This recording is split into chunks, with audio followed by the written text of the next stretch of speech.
Hello friends, अभी हम लोग डिस्कस करने वाले हैं दिल्ली जुडिशरी के सिलेबस की। तो अदर स्टेट की भांति दिल्ली जुडिशरी के सिलेबस में भी पहला स्टेज क्या होता है, प्रिलिमिनरी का होता है, जो 200 मार्क्स का होगा और 2.5 आवर्स का होगा, मतलब 2.5 घंटे का। जनरल नॉलेज, इसमें प्रिलिमिनरी में क्या क्या होता है हम लोग discuss. General knowledge and aptitude of candidates, power of expression, fair in English, knowledge of objective type legal problem and their solution covering. ठीक है, उस पर सब्जेक्ट कौन कौन से आ जाते हैं। सबसे पहला constitution of India and second CPC, third CrPC, now BNSS 2023 हो गया अभी। फिर इंडिया आईपीसी है जो कि अभी क्या हो गया है, BNS हो गया है। फिर इंडियन कॉन्ट्रैक्ट एक्ट, जो इंडियन कॉन्ट्रैक्ट एक्ट हो गया। फिर लिमिटेड लाइबिलिटी पार्टनरशिप एक्ट। 7 नंबर आर्बिट्रेशन एंड कंसिलेशन। 8 नंबर पे द इंडियन एविडेंस एक्ट। 9 नंबर पे specific relief act, limitation act, protection of children from sexual offence और commercial court act 2015।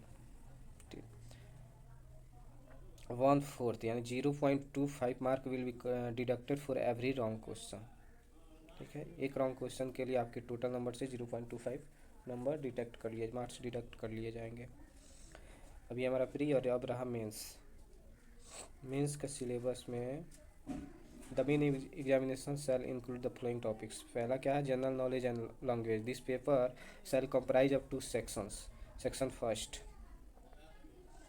Section general knowledge, this is to test the candidates knowledge of current affair. ध्यान रखना है, ये current affair से related general knowledge की बात कर रहा है। सेकंड सेक्शन कह रहा है language, essay, translation, precise writing.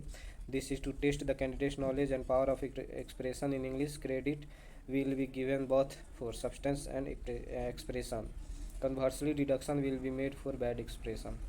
ये 100 मार्क्स का होगा करेंट अफेयर और ये 150 का होगा लैंग्वेज। आफ्टर दैट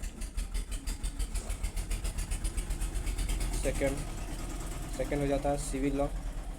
2 नंबर पे सिविल लॉ, जिसमें Indian contract act, Indian sale of goods act, Indian partnership act, specific relief act, Hindu law, Mohammedan law, Delhi rent control act and law of torts.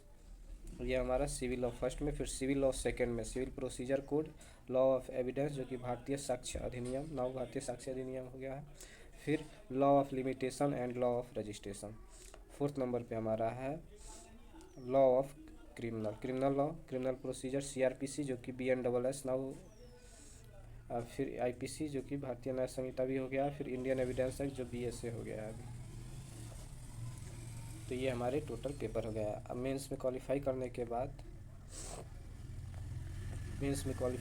बाद आपको interview होगा, जो कि total कितने marks का होगा।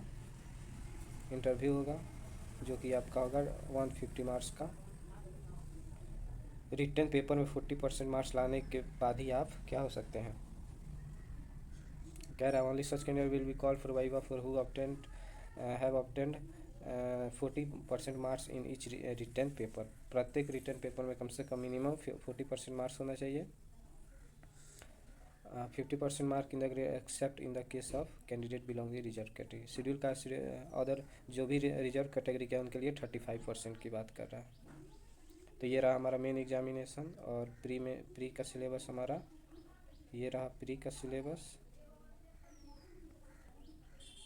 और ये रहा मेंस का सिलेबस। तो फाइनली दिल्ली के प्री और मेंस का सिलेबस हम लोग डिस्कस कर चुके हैं। अगर आप चैनल पे नए हो तो चैनल को लाइक सब्सक्राइब जरूर करना। बहुत जल्द हम subject wise question answer series चालू करने वाले हैं और उसके साथ ही ऑब्जेक्टिव का भी क्लास चलेगा। सो हमसे जुड़ने के लिए हमारे चैनल को सब्सक्राइब ज़रूर करें।